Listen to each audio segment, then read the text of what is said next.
Bonjour, aujourd'hui je vous retrouve pour vous présenter un kit de Star Wars et pour une fois je n'ai pas la boîte à vous présenter.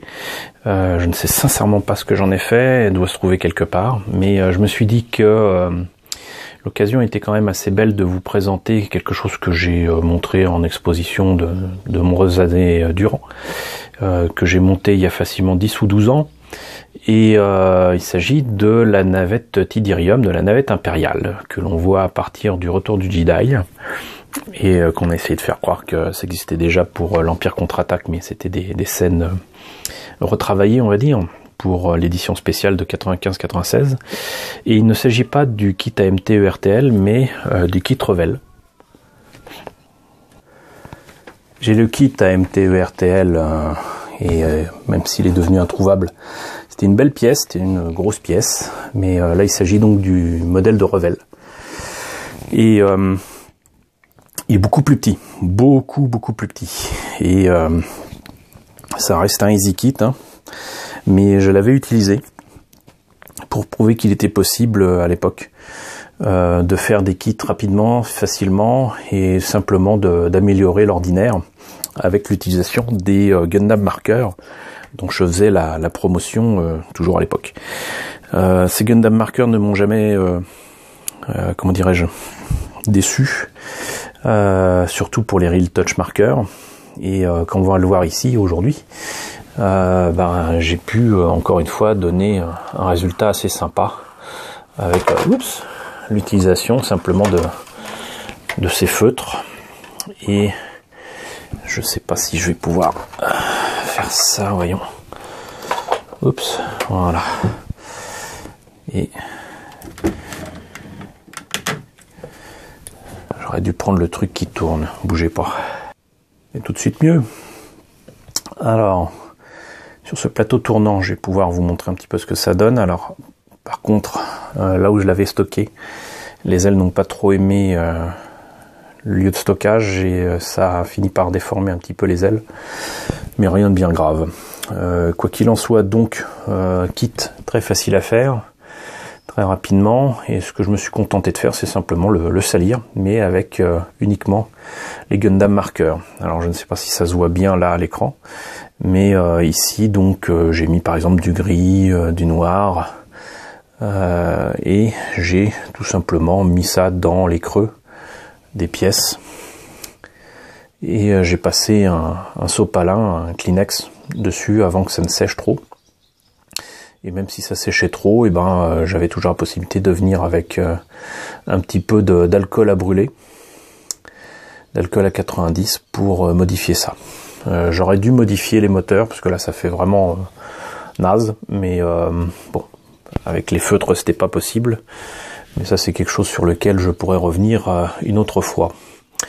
Parce que je n'ai plus qu'un seul modèle de Revell de la navette. J'ai revendu un deuxième kit à un ami qui était dans le besoin, qui avait vraiment envie d'avoir cette navette impériale. Donc voilà, nécessité fait loi. Et voilà ce que ça donne. Donc je trouve quand même que sincèrement à l'écran ça rend pas mal. Maintenant on va peut-être venir sur les détails.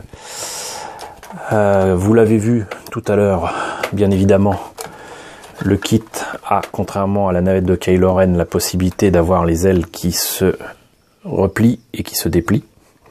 Hop, ça c'est en position de vol. En position d'atterrissage. Je ne les ai pas là, mais il y a moyen de mettre des trains d'atterrissage qui se mettent ici et qui font tenir donc la navette au sol. Et vous remarquerez que les panneaux se remarquent à peine, hein, donc c'est pas mal. Il y a des détails, ils sont pas fabuleux, mais il y a des détails. Voilà.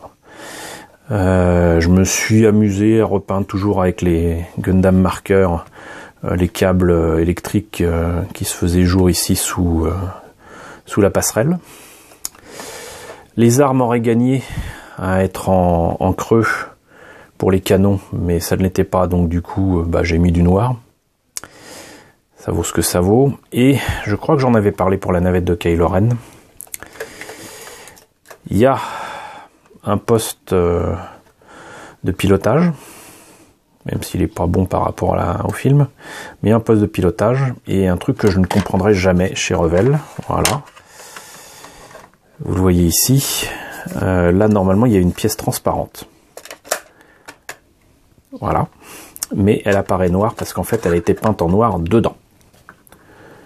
Voilà. Donc, exactement comme pour la pièce de Kylo Ren, qui était peinte en rouge. Ici, elle a été peinte en noir. C'est-à-dire que là, même si dans ma boîte, et je jure que c'est vrai, je l'ai acheté, ce kit, il n'y avait pas les figurines dans le poste de pilotage. Figurines qui auraient dû s'y trouver. Où normalement, si je me rappelle bien, il y avait un commandant et un Stormtrooper, un truc comme ça. Encore une fois, ça ne correspond pas à ce qu'il y a dans le film. Donc, j'avais pas les figurines, mais à quoi bon faire un poste de pilotage? À quoi bon faire des figurines si au final, on ne les voit pas? Parce que c'est même pas teinté, c'est même pas fumé, c'est noir. Voilà, vous aurez beau regarder dans tous les sens, il n'y a pas moyen de... Il n'y a pas moyen de voir quoi que ce soit à l'intérieur. Voilà, donc ça c'est le gros défaut de ce kit. Même si, par contre, remplacer ça et mettre une pièce transparente, c'est pas ce qu'il y a de plus difficile. Ce serait même plutôt aisé. Donc voilà. Donc, du coup, une vidéo de présentation assez rapide de cette navette impériale de Revell. J'ai cru comprendre qu'elle a été rééditée, donc j'imagine que comme tous les kits de Revell qui sont ressortis récemment, ce sont des kits qui, donc du coup, ne sont pas pré-peints. Donc si vous tombez dessus, éventuellement, dites-vous qu'il y a une bonne base, qu'il y a moyen certainement de reprendre notamment ces affreuses jointures qui sont visibles comme le nez au milieu de la figure.